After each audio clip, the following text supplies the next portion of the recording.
This is a short practice, and again, we're going to try and cover your shoulders, your back, and your legs, your knees. So let's get started with shoulders, a nice cruisy one. Stand with your hands nice and floppy, feet under your hips, and have a look at your feet. Make sure they're not pointed out to the side. Pull them in so there's a bit of a weight through the big toe. And then from here, you're going to bring your thumbs to your shoulders and think about your elbows getting pulled forward. So this will stretch through the front of your chest and lift your chest. And then when you're there, reach the arms out, spread the fingers wide, and keep thinking about pulling the elbows forward. Bring the elbows back to your waist, thumbs back to the shoulder, let the arms go floppy, you can look down, and then repeat. Thumbs to the shoulders, elbows get pulled forward and lift the chest. Reach the arms out to the side, bring the elbows into the waist, and let everything drop and relax. And 2 more. Thumbs to the shoulders, elbows pulled forward, reach the arms out, pull them back in, and let everything chill. And last one. Thumbs to the shoulders, elbows pulled forward, reach the arms out, keep the elbows pulling forward. If you're tight in your chest, you'll go like this. Elbows will go back. Elbows back down to the waist, and let them go floppy and chill. Then shift your weight onto your left leg. We're going to get into the hips. Place your hands on your hips pelvis. Make sure it stays level as you stand on that left leg. Right leg is up, knee is in line with your hip, and it's going to stay that way. And then you're simply going to lift the big toe edge of your foot up towards the ceiling or the sky. And then you're going to let it go back down so the foot's under the knee. And then you're going to lift the little toe side of your foot up towards the ceiling or the sky. Everyone will normally have less movement lifting the little toe side of their foot up. This is because of the shape of our hips. And you're going to do that 3 more times. So big toe lifts up.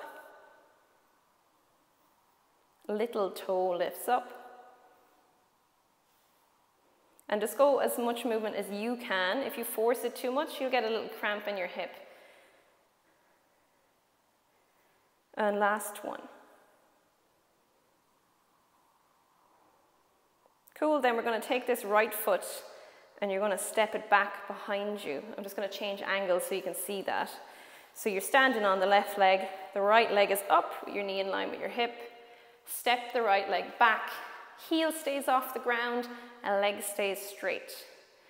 Put your hands on your chest and your tummy, and then stand tall. So you're just getting your trunk, your torso, right over your hips and pelvis.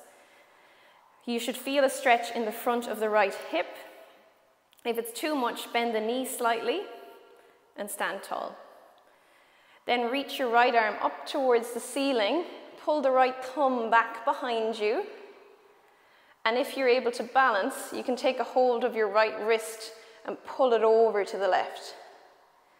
So you're opening up that right side through the front and the side.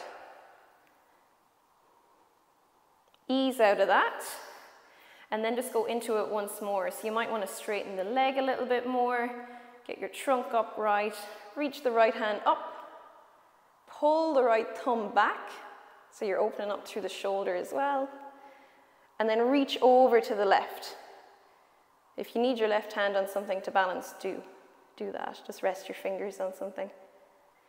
Cool. And bring it down, and then we'll go over to the other leg.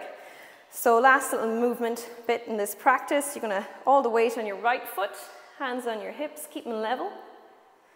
Pick your left leg up, and we're going to do that hip rotation. Hips often get tight, and then our lower back has to work a little harder than it needs to. So lift the big toe edge of your foot up, and then lower it down. Lift the little toe edge of your foot up, and lower it down.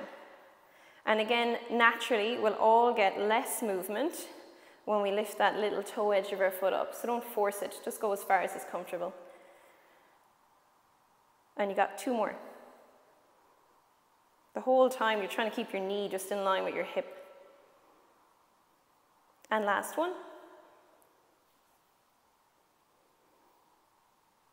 And then you're going to take that left foot and you're going to step it back behind you. I'm just going to change position so you can see me better.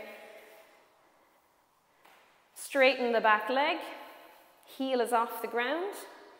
Your front leg, if you want to have a look at it, your knee should be right over your heel like a pillar. Put your hands on your chest, on your torso, and press your torso back so you're upright. And then you should feel a stretch in the front of your left hip here already. If you don't, reach your tailbone down to the ground. If it's too much, put a bit of a bend in your knee to ease it off. Then reach the left hand up towards the ceiling, pull the left thumb back behind you. And if you want to add to it, you can pull the left hand over to the right. If you need to balance, rest your right fingertips on a wall or a surface beside you. Easing out of that, and we'll just go into it one last time. So reach your tailbone down to the floor if you want more of a stretch. Tuck your tailbone. Reach the left arm up, pull the left thumb back. And if you want to add to the stretch, pull that left arm over to the right. And you're here for just 2 or 3 breaths.